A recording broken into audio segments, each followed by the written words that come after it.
E apenas para prosseguir nessa questão das lojas americanas, a gigante varejista brasileira revelou inconsistência. Para mim, estavam escondendo isso, mas de qualquer maneira, quem sabe mesmo a respeito disso é o professor Marco Aurélio Pita, que está conosco. Ele que é coordenador de programas de MBA, pós-graduação nas áreas tributária, contábil e controladoria. Ô, Márcio, segunda-feira é brabo. Controladoria da Universidade Positivo. Bom dia, Marco Aurélio. Bom dia a todos.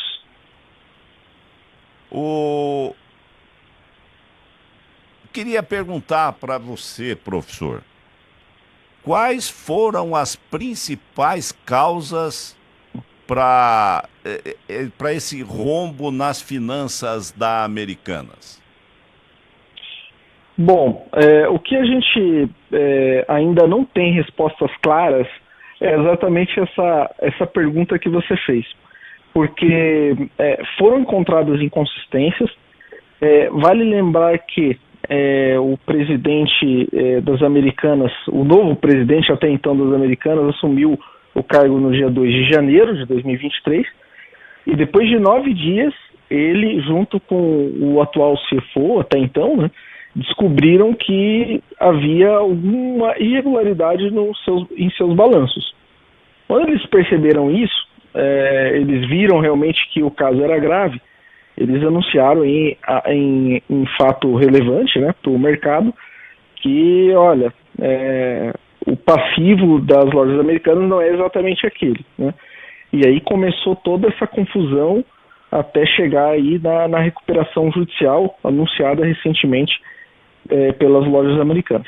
Existe uma inconsistência contábil, mas ainda eles não conseguiram informar, porque isso depende de uma auditoria, qual o motivo e quando isso começou a acontecer, né? Então, acho que vale lembrar que as americanas anunciaram que, olha, no primeiro momento a empresa tinha uma dívida não contabilizada em torno de 20 bilhões de reais.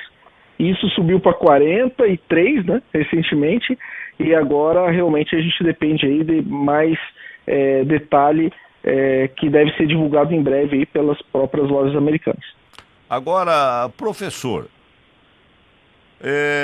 para o nosso público, para aquele que é mais leigo na questão de economia, inconsistência, o que é a inconsistência? Ela é um erro ou alguma coisa que foi escondida? Até então, né, acho que vale fazer um contexto aqui. As lojas americanas é uma empresa de capital aberta, tem alguns acionistas majoritários, entre eles 3 grandes acionistas, que inclusive são donos aí de várias empresas conhecidas mundialmente. Uma delas é a Ambev, que é o Sucupira, o Teles e o Lema. Esses 3, eles, além de ser acionistas majoritários, eles também tinham uma certa gerência dentro das lojas americanas. Então, o mercado, até então, ele não sabia se isso tinha sido realmente um erro simplesmente de contabilização ou algo que vinha de cima, né, da alta administração. Ontem foi divulgado aí por esses 3 grandes acionistas que eles não sabiam disso. Então, o que a gente leva a crer que foi um erro talvez não sabido pela alta administração, feito pela sua contabilidade de forma, acredito eu, que não proposital, mas talvez alguém ali dentro das lojas americanas, no comando, digamos, mais interno da empresa, talvez soubesse desse tipo de problema, né?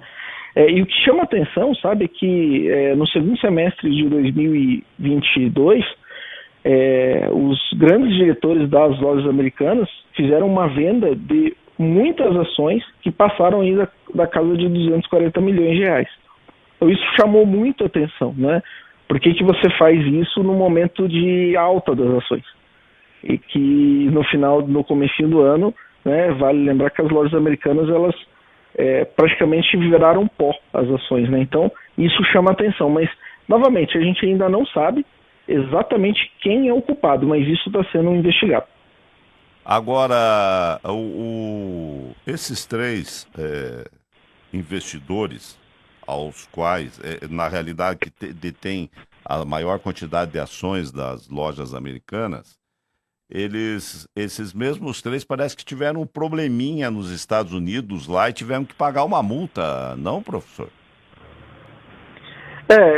Assim, geralmente, isso assim, por mais que a gente fique assustado, né, com um rombo desse jeito, desse tamanho, isso a gente já viu em outras situações acontecerem, né? Se eu não me engano, sim, teve alguma coisa, mas num patamar menor, né?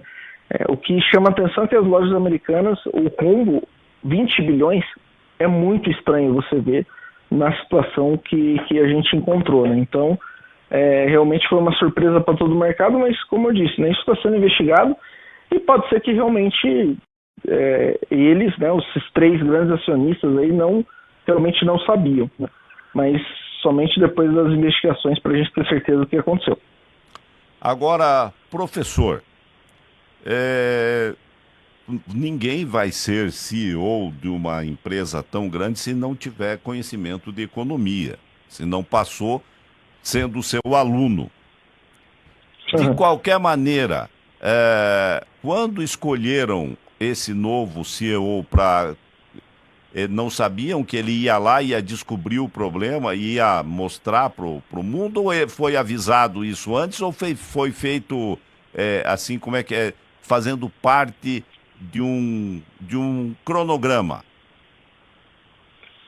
Isso é muito estranho, até porque, assim, os grandes credores das americanas, eles são as instituições financeiras, né? E eles aí trouxeram, né, no início do ano, um executivo do Santander, que é um dos grandes credores também. Então, isso também chama atenção. E geralmente quem faz isso, né, são realmente a alta administração, é o conselho de administração, ou seja, esses sócios majoritários, eles sabiam o que eles estavam fazendo, né? Então, isso também talvez faça um pouco de sentido eles não terem ideia do que estava acontecendo. Até porque, vale lembrar que essas empresas elas são auditadas por grandes empresas de auditoria. Nesse caso foi a PwC. E a PwC não percebeu a inconsistência também. Então, realmente está tudo muito estranho, né? Então, isso está sendo investigado, mas o fato de chamarem aí um ex-executivo de um banco, né, leva a crer que realmente esses majoritários eles não sabiam do problema. Quem pode ser responsabilizado pelo problema não ter sido identificado antes de ficar do tamanho que ficou o professor Marco Aurélio? Bom, esses processos de investigação eles estão sendo feitos de todo lado, né? Inclusive da CVM, né, que é o órgão regulador do mercado financeiro no Brasil, o mercado de ações, e várias outras instituições, né? Vão ter várias ações judiciais, já existem, né, para entender, mas grandes responsabilizados aí seriam os diretores, né, o CEO, obviamente não o CEO que entrou no começo do ano, mas o CEO anterior, porque isso até vieram de vários anos atrás, né? Os diretores, né? Ou seja, todos aqueles diretores que são estatutários, né, que a gente chama, eles podem ser responsabilizados. A auditoria externa pode também ter alguma penalidade, mas realmente isso parece estar muito longe da gente ter clareza, né? Quem que foi o culpado? Isso acho que todo mundo quer saber, porque realmente esses profissionais eles vão ter algum tipo de sanção muito grave. Como fica a questão das ações, professor? Você a Americanas não deve fechar as portas. Acredito eu, não sei, pode ser até que feche. Mas, de qualquer maneira, as ações praticamente, como você mesmo disse, viraram pó. E aí eu pergunto, é hora de comprar ações da Americana? O que acontece é que as ações das americanas, elas estavam, para a gente ter uma ideia, a R$ 12 por ação, até um dia antes do anúncio, e elas fecharam na última sexta-feira a 71 centavos. Então a gente houve um monte de história de gente que apostou nas lojas americanas alto. Eu estava vendo até um caso, um investidor apostou mais de R$ 40 mil no segundo semestre de 2022 e elas estavam valendo R$ 3 mil, né? Então foi uma perda muito séria e realmente viraram pó essas ações. Agora, ela pode voltar. Vale lembrar que ela acaba saindo de vários índices, inclusive do Bovespa, né? Então realmente vai virar uma ação que a gente não sabe, né? Pode ser que ela recupere, né? A gente já viu alguns casos de recuperação, mas depende muito do poder que a empresa vai ter de se reerguer, né? É uma marca importante, tem a importância no mercado brasileiro. Eu particularmente acredito que sim, mas talvez ela precise aí de uma injeção de capital, ou realmente ela vai ficar menor do que ela é hoje, mas isso realmente no plano de recuperação judicial a gente vai perceber quais são os planos daqui para frente. Agora, de qualquer maneira, a empresa que assumiu a recuperação das lojas americanas parece que é a mesma que assumiu a recuperação da Oi, né? A Oi foi um exemplo que eles entraram em recuperação judicial, se não me engano, lá em 2016, e elas realmente se ergueram, né? É um mercado um pouco diferente, né? Um pouco mais difícil, mas eles conseguiram aí retomar, né? Então é um exemplo que a empresa pode sobreviver, mas realmente não com o mesmo prestígio, não com o mesmo vigor, com o mesmo tamanho, né? Isso o tempo vai mostrar pra gente, né? Talvez vai levar uns 5, 8 anos, né? É possível que ela voltar aí à normalidade. Como as empresas com menor poder de fiscalização contábil podem se precaver como um problema como esse? E mais uma questão, assim, com todo esse rombo, não faltava dinheiro para as lojas americanas? Aquele dinheirinho, esse dinheiro que a dona de casa tem todo mês para ir no supermercado, para as lojas americanas, como é que era, como funcionava isso? Isso que chama atenção, sabe? A empresa, ela, pela forma de contabilização que ela fazia de uma operação que a gente chama de risco sacado, ao invés dela demonstrar um prejuízo, né, reconhecer os juros que ela fazia com essa triangulação entre fornecedores e bancos, ela mostrava lucro.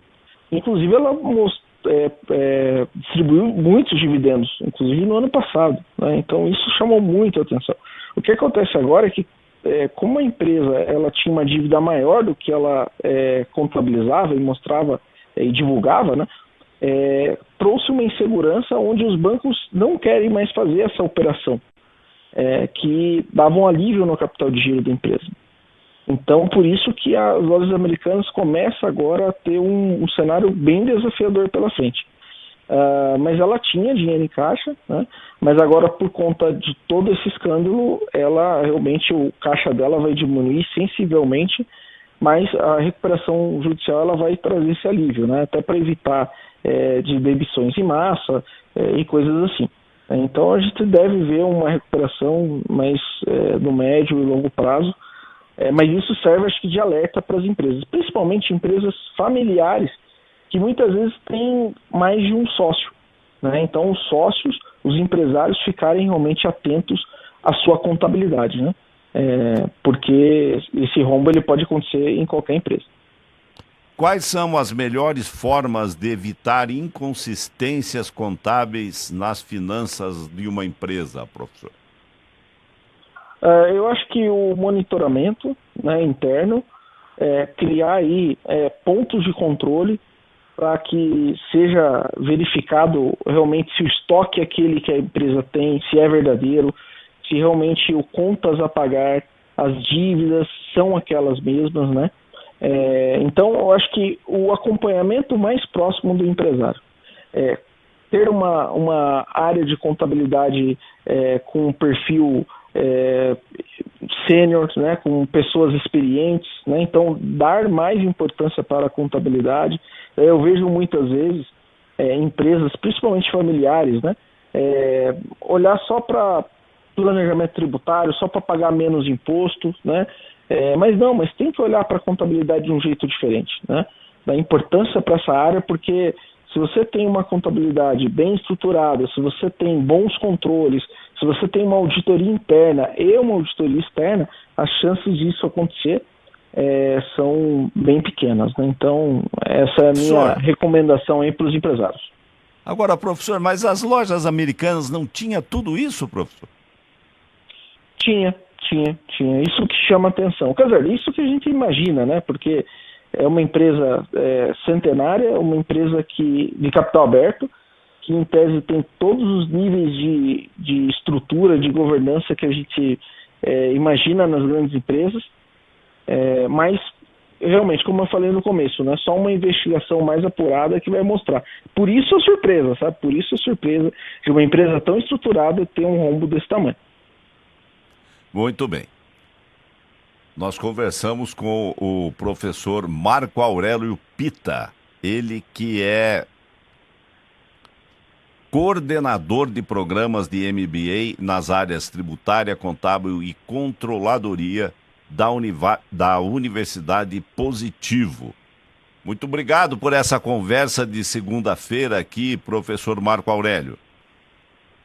Obrigado, uma boa semana a todos.